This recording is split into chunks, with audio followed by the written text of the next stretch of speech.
Assalamualaikum warahmatullahi wabarakatuh. Salam sejahtera untuk kita semua. Perkenalkan, saya Dimpulu Banturuan dari SMP Negeri 10 Depok, calon guru penggerak angkatan 6 dari Kota Depok, Jawa Barat. Video ini berisi materi demonstrasi kontekstual praktek segitiga restitusi. Apa itu restitusi? Restitusi merupakan proses menciptakan murid pada kondisi tertentu untuk memperbaiki kesalahan mereka sehingga mereka kembali dengan karakter yang lebih kuat.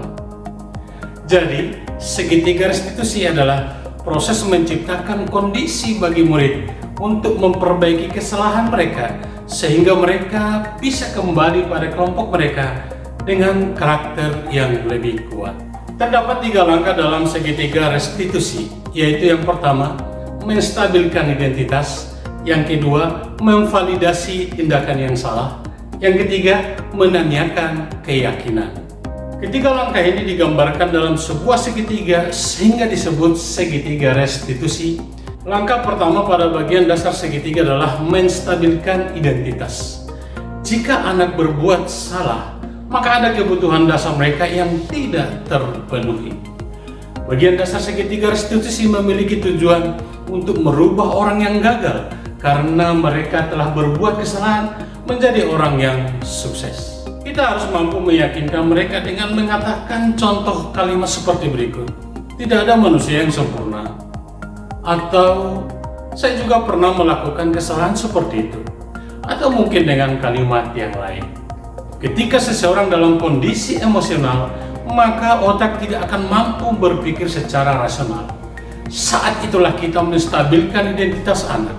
Anak kita bantu untuk tetap tenang dan mencari solusi untuk menyelesaikan permasalahan mereka.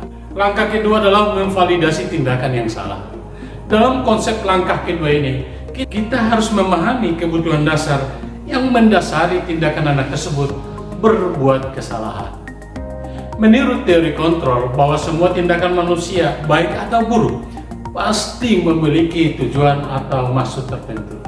Ketika kita tidak dapat memahami alasan kenapa anak tersebut berbuat salah, maka dia akan tetap dalam masalah. Jadi sangatlah penting memahami alasan atau tujuan kenapa anak tersebut melakukan kesalahan. Dengan demikian, anak itu akan merasa dipahami. Langkah ketiga yaitu menanyakan keyakinan. Teori kontrol menyatakan bahwa kita pada dasarnya termotivasi secara internal. Ketika langkah pertama dan kedua sukses dilakukan, maka anak akan tetap siap untuk dihubungkan dengan nilai-nilai yang dia percaya dan berpindah menjadi orang yang dia inginkan. Melalui segitiga restitusi, kita dapat mewujudkan mereka menjadi murid yang merdeka. Mereka mampu menyelesaikan masalah dengan motivasi internal dan bertanggung jawab terhadap pilihannya. Saya akan menggunakan langkah-langkah segitiga restitusi untuk menyelesaikan permasalahan yang dialami oleh anak saya sebagai berikut. Kasus yang pertama, saya mendapat laporan atau informasi dari ketua kelas dan teman guru sejawat bahwa anak saya Dimas belakangan ini sering terlambat masuk kelas. Sebagai guru wali kelas, saya terkejut dan penasaran. Ada apa dengan anak ini sehingga sering terlambat? Karena Dimas ini adalah salah satu anak yang cerdas dan pintar di kelas kami. Dalam keyakinan kelas yang sudah disepakati dalam kelas, terkait disiplin waktu adalah untuk menjadi sukses dalam belajar, maka datanglah tepat waktu. Untuk menjawab rasa penasaran saya dan tentu mau mencari solusinya, saya menitip pesan melalui ketua kelas agar Dimas datang menemui saya di ruang kerja saya. Misi Pak. Oh ya, silakan Dimas. Ya, baik Pak. Duduk, silakan duduk.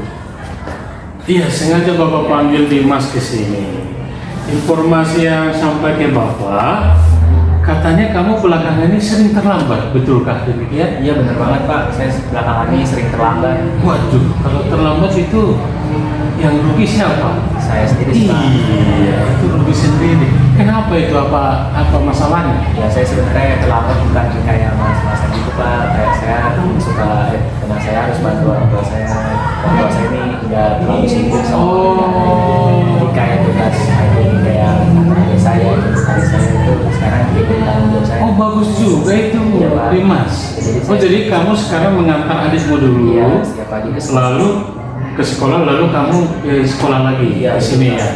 Oh, bagus. Tapi begini, kalau seperti ini terus nanti kamu yang rugi, terlambat untuk mata pelajaran di sekolah. Berarti ada solusinya, Pak Dimas. solusinya sih sebenarnya kayak kita harus Jadwalnya, waktunya diperketat. Biasanya jam berapa berangkat? biasanya sih jam 7 Pak. Jam 7. Sekarang harus sebelum jam 7 sudah berangkat. Sehingga adikmu juga sempat ke Manda, kamu juga sempat ke sekolah, tidak terlambat. Jadi dua-duanya sukses. Adikmu sukses, kamu juga sukses. Gimana begitu? Ya, sudah saya siap Pak. Oke, bagus sekali. Sebenarnya tidak masalah besar sih ya, hanya masalah mengatur waktu. Jadi silakan diatur waktunya lagi ya. Baik, Pak. Oke, keren sekali. Terima kasih, Pak, ya. Oke, silakan kembali. Kasus yang kedua, dari teman guru sejawat mata pelajaran IPS, saya mendapat informasi bahwa murid saya yang namanya Gobab tidak termotivasi dalam belajar IPS.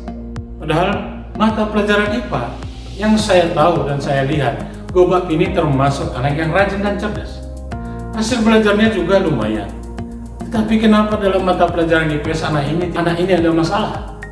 Dalam keyakinan kelas yang kami sudah kesepakati bersama, bahwa setiap murid harus selalu termotivasi untuk menjadi sukses, untuk menjawab semua pertanyaan terhadap anak ini dan sekaligus mencari solusi.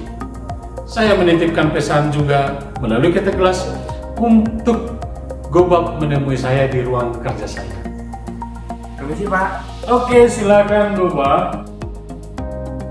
Silakan duduk Gobab. Baik Pak. Bagaimana kabarnya Gobab? Baik Pak.